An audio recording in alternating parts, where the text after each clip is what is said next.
Welcome to Bob's Track Talk, your home of heavy hits and Aussie wins. And we're getting to that time of the year when you know if you're in a spin or simply chucking it in the bin. Let's start in Queensland, where it's beautiful one day and atrocious the next. GT World Challenge set the scene in its first race with this front straight Audi flop. There were some big moves made, but everyone was chasing Brad Schumacher and Brock Feeney, who took the Saturday spoils. Sunday's race started tame, but ended lame for more than a few, and a few more. And just when you thought they were done, there was more. Alex Peroni and Mark Rosser claimed the win. In GT4, the wet greeted the big field and the action started early when the Audi found the going a little nippy. The carnage only ramped up from there, leaving some crabbing in the lane.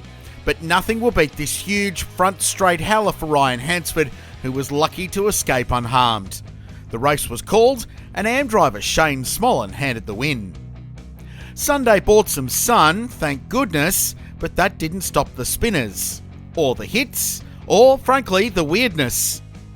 The Ginetta of Lockie Manif lost it at turn 2 and cleaned up a few of his rivals, leading Gorgeous George Miedeke and Ryland Gray to claim the top prize.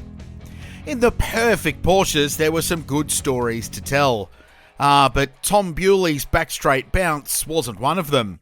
And neither was this. But this was. Ramu Farrell claimed 2 of the 3 wins, an impressive effort for the Pro-Am driver. Sonic star Jake Sandalucia got one back for the pros late on Sunday, seeing him take the lead in the Sprint Challenge title fight. There was also some Radical Cup racing, if they could find the track or stay out of the sand.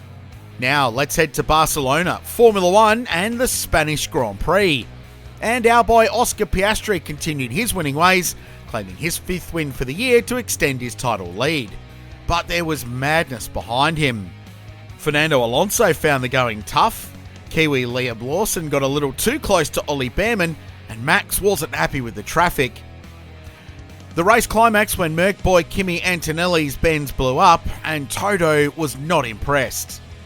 It brought out a late safety car, forcing everyone into the lane for a fresh set of soft Pirellis, except for Max, who only had hards in his bank.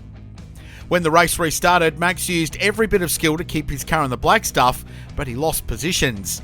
When he shortcutted turn 2, the team asked him to give his spot back to George Russell, and then he did this. Oh, contact! What a Max.